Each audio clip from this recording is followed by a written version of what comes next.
महाराष्ट्र की राजनीति में आया हुआ भूचाल शांत होने का नाम नहीं ले रहा है। रविवार के दोपहर से शुरू हुआ एक ड्रामा दिन पर दिन नए नए रंग रूप ले रहा है। 3 दिन के घटनाक्रम के बाद आज दिल्ली में एनसीपी के नेता शरद पवार ने राष्ट्रीय कार्य समिति की बैठक बुलाई अपने निवास पर, जिसमें शामिल लोगों ने 8 प्रस्ताव वहां पर बैठक में पारित किए गए। शरद पवार के साथ उनकी बेटी सुप्रिया सुले भी सवेरे से दिल्ली पहुंच गई थी। इस दौरान शरद पवार ने साफ तौर पर कहा कि जिन लोगों ने एनसीपी के साथ गद्दारी की है, आने वाले समय में महाराष्ट्र की जनता उनको सबक सिखाएगी। उन्होंने यह भी दावा किया कि आने वाले समय में एनसीपी के साथ कांग्रेस और उद्धव गुट की शिवसेना सरकार भी बनाएगी। नमस्कार दोस्तों, मैं हूं बीडी निजामी और आप देख रहे हैं न्यूज़ T20।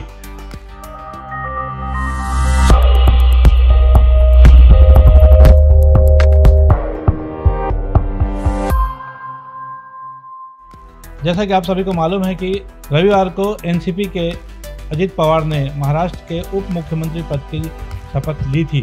उनके साथ 9 लोगों को भी शपथ दिलाई गई थी और उसके बाद से जो एक एनसीपी में जो भूचाल आया हुआ था वो अभी तक शांत होने का नाम नहीं ले रहा है। आज जब शरद पवार ने दिल्ली में राष्ट्रीय कार्य समिति की बैठक बुलाई, उसके जवाब में अजित पवार ने महाराष्ट्र में एक बैठक की और उसमें ये कहा कि बैठक असंवैधानिक है। इसके साथ ही उन्होंने नरेंद्र राणे को मुंबई एनसीपी का नया अध्यक्ष भी मनोनीत कर दिया। देखने वाली बात यहाँ पर यह भी है कि पिछले जो कुछ दिनों से जो घटनाक्रम चल रहे हैं उसमें महाराष्ट्र की सरकार में जो शिंदे सरकार है उसके अंदर भी कहीं ना कहीं खलबली मची हुई है।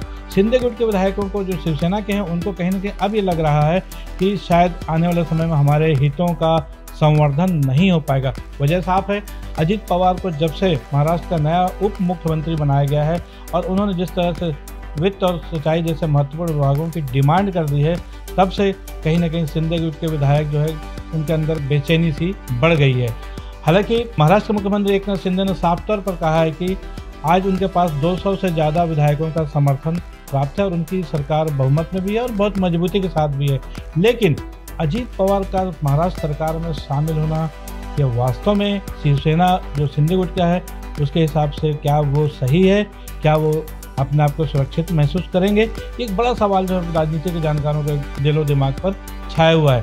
कहीं ना कहीं ये भी माना जा रहा है कि 2 महीने पहले एक घटनाक्रम ऐसा था जब कहीं ना कहीं भारतीय जनता पार्टी और शिंदे गुट में एक अंदरूनी कहीं ना कहीं एक छोटा सा विवाद हुआ था। उसको लेकर के लगभग 15 दिनों तक महाराष्ट्र की राजनीति में एक असमंजस की स्थिति बनी हुई थी और तब ये लग रहा था कि हो सकता है कि शिंदे सरकार गिर जाए या इसको फिर कोई परिवर्तन आए।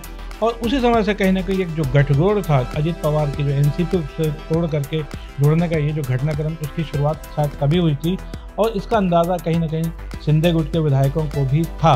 और इसीलिए जब रविवार को अजित पवार को उप मुख्यमंत्री बना दिया गया है उसके बाद से शिंदे गुट के विधायकों में खुशफुसाहट सी शुरू हो गई है और ये अंदरूनी सूत्र ये भी बता रहे हैं कि उसके कई विधायक उद्धव ठाकरे के भी संपर्क में हैं। कहीं ना कहीं कुछ बातें ऐसी चल रही हैं जो आने वाले समय में यह जब बातें सामने आएगी तब समझ में आएगा कि आज जो अजित पवार को सरकार में शामिल किया गया है वो महाराष्ट्र की सरकार के लिए कितना फायदेमंद था और कितना नुकसानदेह।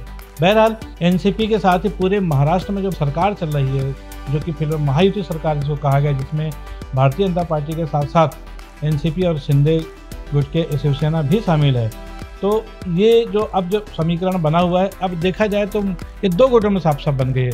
आज शिवसेना के भी 2 गुट हो चुके हैं, जो एक उद्धव पवार के साथ है और एक जो है एकनाथ शिंदे के साथ है, और दूसरा जो है एनसीपी में भी 2 गुट हो चुके हैं। शरद पवार के खिलाफ उनके भतीजे अजित पवार ने जिस खिलाफ से मोर्चा खोल कर रखा हुआ है, कल उनको एनसीपी से अपने चाचा शरद पवार को हटा भी दिया था ये कहते हुए कि आपकी उम्र 83 साल हो गई, अब आप आराम करो। लेकिन जिसके जवाब में आज शरद पवार ने कहा है कि भले 83 साल हो गई है लेकिन आज भी वो एकदम नौजवानों की तरह काम करने के लिए सक्षम है और वो करके दिखा भी रहे हैं। शरद पवार का साफ साफ कहना है कि आज की परिस्थितियों में ये जो विवाद है अब हम इसको इलेक्शन कमीशन के पास ले जाएंगे और ये बात सही भी है। देखा जाए जो आंकड़ों का खेल है, 53 विधायक हैं कुल मिलाकर के एनसीपी के महाराष्ट्र में और 53 में से 36 विधायकों की आवश्यकता पड़ रही है। 33 विधायक कल एनसीपी के अजित पवार गुट के पास पहुंचे थे। नंबरों का जो खेल है ये इसमें अभी बहुत सारी पेचीदगियां बाकी हैं और उसमें तय होगा कि आने वाले समय में एनसीपी का असली भविष्य क्या होगा, लेकिन चूंकि अभी भी नंबर गेम्स में दोनों पक्षों में उहापोह की स्थिति है और इसलिए शरद पवार गुट के लोगों ने कहा है कि चूंकि उनके पास भी अभी 2/3 बहुमत नहीं है विधायकों को, तो उनकी सदस्यता रद्द की जाए। कुछ विधायक ऐसे हैं जो कि देश से बाहर हैं या कहीं और, जो कि कल दोनों गुट की बैठकों में शामिल नहीं हुए थे, उनका नज़रिया, उनका रुख स्पष्ट होना अभी बाकी है, जिसके बाद ही महाराष्ट्र की राजनीति और एनसीपी की राजनीति का जो पटाक्षेप हो पाएगा। इसी बीच जब इस बात की जानकारी कांग्रेस के हुई कि शरद पवार आज राष्ट्रीय कार्य समिति की बैठक अपने निवास पर ले रहे हैं, तो बैठक की समाप्ति के पश्चात कांग्रेस के पूर्व राष्ट्रीय अध्यक्ष राहुल गांधी उनसे मिलने उनके निवास पर भी गए। दोनों के बीच में चर्चाएं हुई। चर्चाएं क्या हुई, इस पर हम सबकी निगाह रहेगी, पूरे देश की निगाह है। आज के लिए बस इतना ही। हमारा विश्लेषण आपको कैसा लगा, इस बारे में अपनी राय अपनी जरूर दें और हमारे इस खबर को लाइक करें, हमारे चैनल को सब्सक्राइब करें। जय हिंद, जय छत्तीसगढ़।